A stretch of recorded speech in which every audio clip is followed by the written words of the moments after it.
Welcome back, Principles of Accounting 2 students. We are over halfway through the semester. We just had test 2. Looks like it went pretty well. And we are now in chapter 22, 16, 17, 18, 19. Yep, chapter 22. The good news is we're through most of the hard stuff. There's still some pretty big monkey wrenches I'm going to throw at you this semester. But most of the really difficult stuff is over. We have some weird stuff. We have some complicated stuff. But most of the really hard stuff is done. So keep plugging away at those hours. I know we're asking a ton of you to just do lots of hours, but keep at it. It will eventually pay dividends at some semester in your life at some point, hopefully soon. So what we have here, I'm going to cover the master budgets. Now you'll notice in the textbook about 1 billion of these things. And the textbook walks you through in their chapter the master budgets for a manufacturing company. And those are great and useful and you will use them. I'm going to walk you through something slightly less complicated, and it's your master budget for a merchandising company. Remember the difference between merchandising and manufacturing? The manufacturer makes the inventory. The merchandiser just buys it. So instead of having materials, labor, overhead, you're just going to have a cost of goods sold budget. So that's way easier to conceptualize. Now, if we look over here, I've got, you can't really do much with a budget without data. So I've got all this data over here. And over here, I've gone ahead and I've set up some of the budgets for you.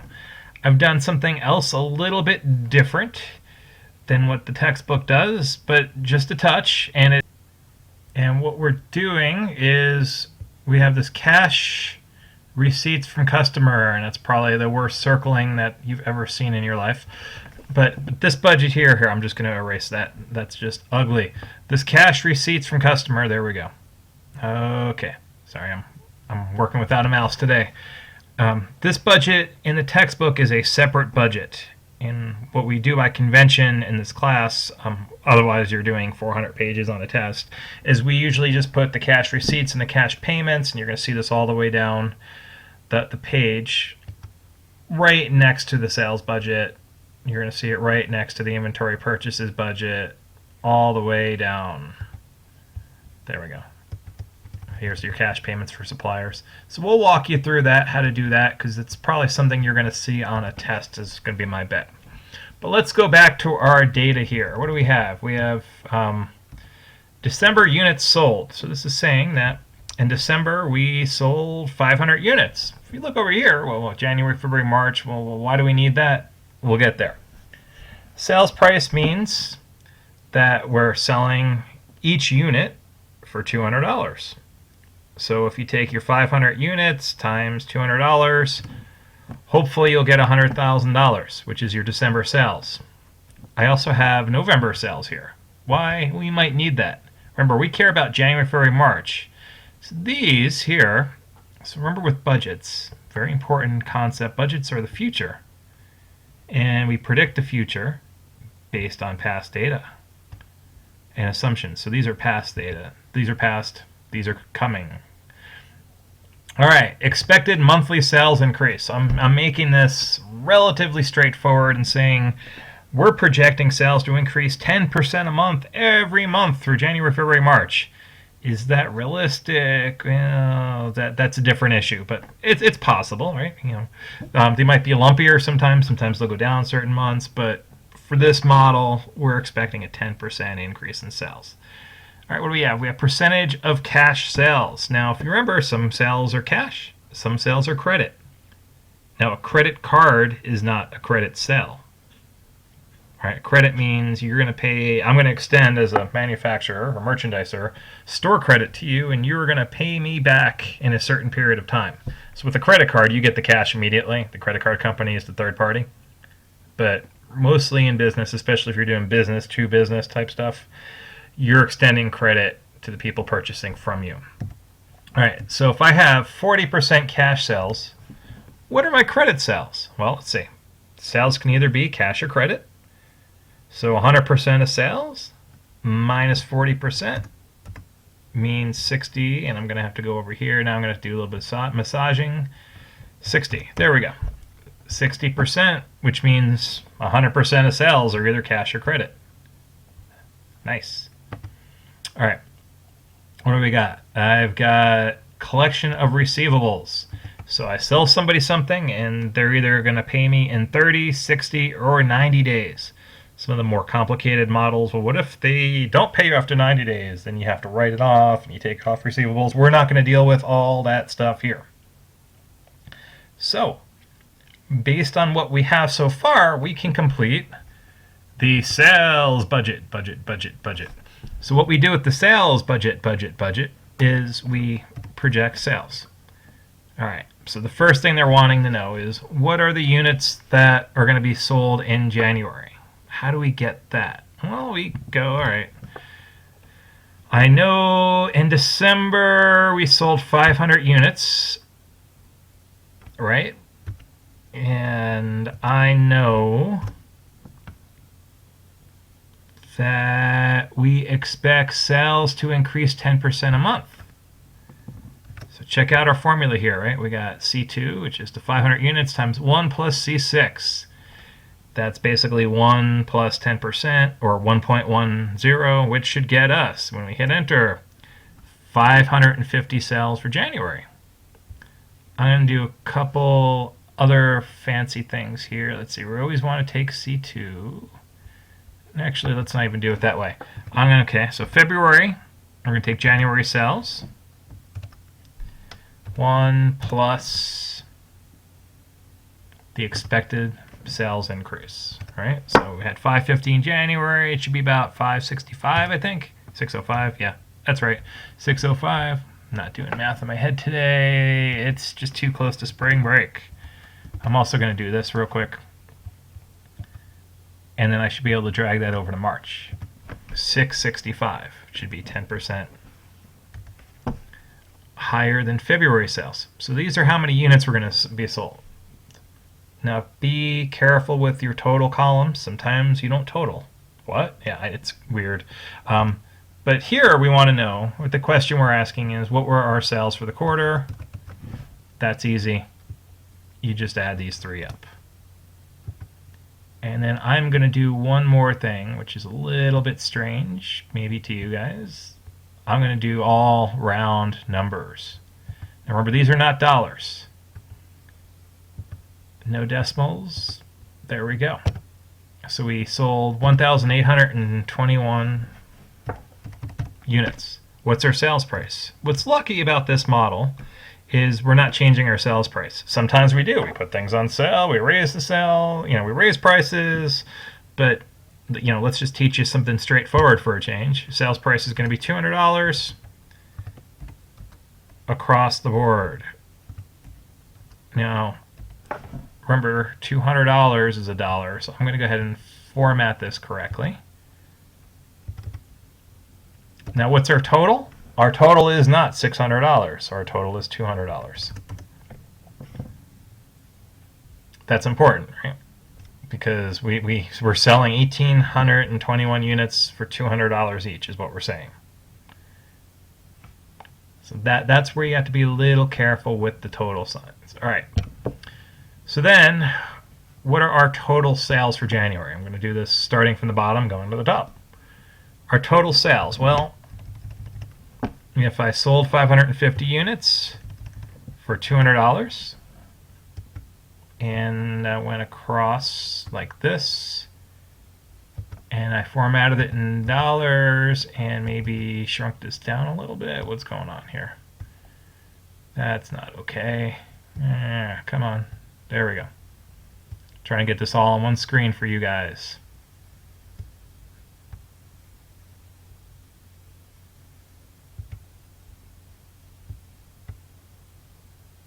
Actually, yeah, I guess I could just do that. All right, there we go. So we have our total sales here. 550 times 200, 110,000. 605 times 200, 121. 666 times 200, and 1821 times 200. Now this here, if you multiply these numbers, you'll get 364,000. You know you did it right if you add these numbers and you also get 364,000. 100, of course. Yeah. All right. So that's our total sales dollar. That goes on your income statement, by the way, right? That's the number when they say, what were your sales for the quarter? That's it. That's how we get that. So we're going into the bones of the organization. Now, as we said before, sales could either be cash or credit sales. So we know I had $110,000 in sales. And I remember over here, 40% of my sales are cash. And if I do that little F4 button, I can get those. I'm pointing at it with my finger. All right, I can get these dollar signs here. So what that means is when I drag this across and then do this, and I'm going to go ahead and do this as well. Okay. So that's going to tell me my cash sales. My credit sales will just be the rest. So I could just take total sales minus cash sales and get that 66,000. Or I could be really clever about it. I could take total sales times my 60% and should get the same number, which is good. That means my logic's pretty solid. All right. These two numbers should equal that number, and it does. And let's go ahead and sum these. All right. And it makes sense to sum these because you're looking for total credit, total cash. And that's pretty much how you do a sales budget. Relatively straightforward. Now the second part we're going to ask is, well, what were our cash receipts from customers? Well, okay, so we have these sales here. All right, very important. Have all these sales. We all go down together. There we go. Some of them are cash, some of them are credit, and also, if you look over here, we collect this credit at certain times. Some of that credit we're going to collect in January, some we're going to collect in February. And the thing about business is you can't spend cash that you don't have. So really, it's very key. Cash is king in a business. So we know here we have cash from cash sales. Well, that makes sense. I had $44,000 in cash sales, which means I received $44,000 in cash. Makes sense. Very straightforward. I can fill that out. And yes, the question here would be, how much cash did you receive? $145,000. So it makes sense to total that. Now I'm also going to get some cash from this $66,000 credit sale. How much? 20% are going to be paid within 30 days. Okay. I'm making that times the 20% I'm collecting from there. Awesome. I also know from the $66,000, 60% I'm getting in 60 days.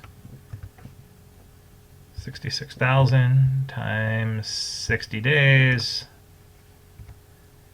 And I also know from the 66,000 I'm getting another 20% in 90 days. So I take the 66,000 times 20%. And when we add these three numbers up, you should get $66,000. And that's how you know you got collections right. So, which is interesting if you think about it. A $66,000 credit sale, most of it's coming in February. Some of it comes in January, some of it comes in February. Let's go ahead for now and total these columns. We're going to add stuff to these columns, but let's just get this thing going. With a lot of these, they're almost like puzzles. You have to do what you know first. I'm going to go ahead and sum these two, because we're always asking, yeah.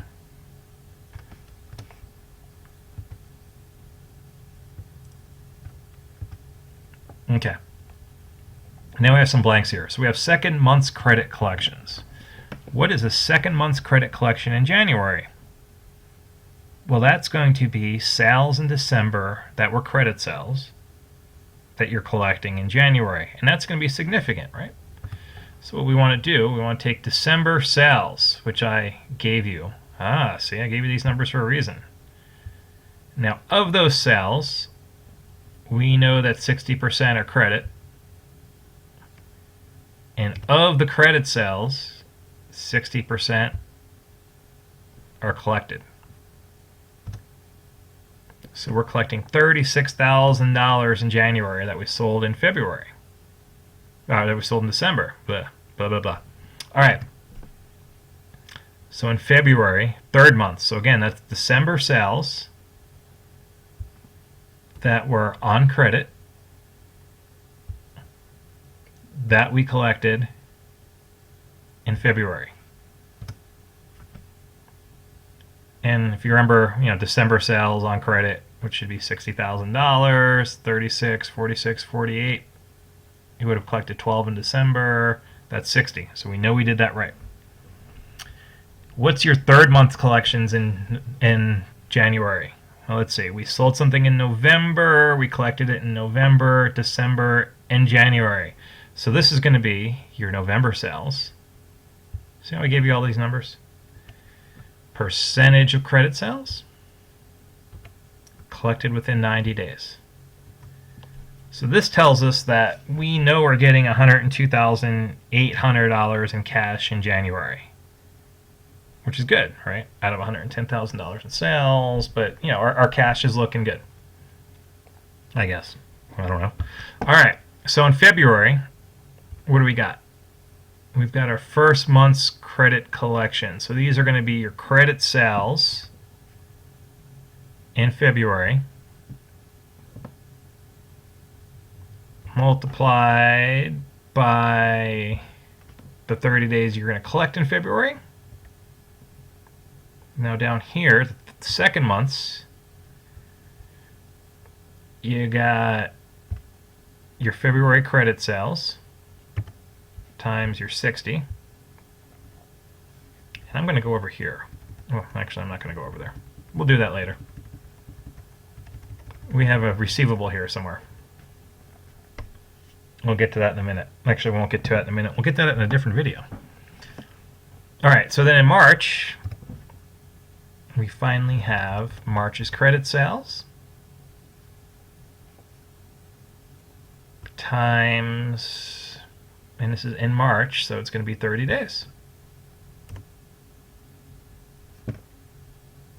So there is our sales budget, our cash receipts from customers. Now we also know, actually I'm going to do it right here, AR. Remember AR, we have accounts receivable. So these are at the end of the period. What do we have that we're going to receive? So we know all the sales from January should be collected. For February, we collected, let's see, $72,000 in credit sales. And we collected February, March, but we're still owed this, right? And for March, we collected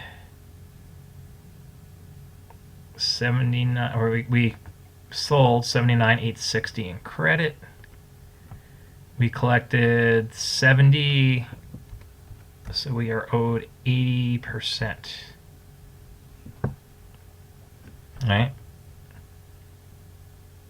Let's do that a little easier way. We could say, all right, I sold 79,800 in credit in March, and I collected 15,972, which means the total amount of money I have owed to me, also called a receivable. This is what people owe me. And I'm going to go shake them down. People owe me $78,408. So I know in April and May, if I do nothing else, don't have another sale, I'm at least getting another $78,000 in cash. All right, hopefully that makes a little bit of sense. And if not, hey, you can always hit rewind. I'm going to cut this video short and continue with a separate video. I try to keep these around 20 minutes. Sometimes I go to 30. I'll continue the next video with the inventory purchases budget. Have a great day.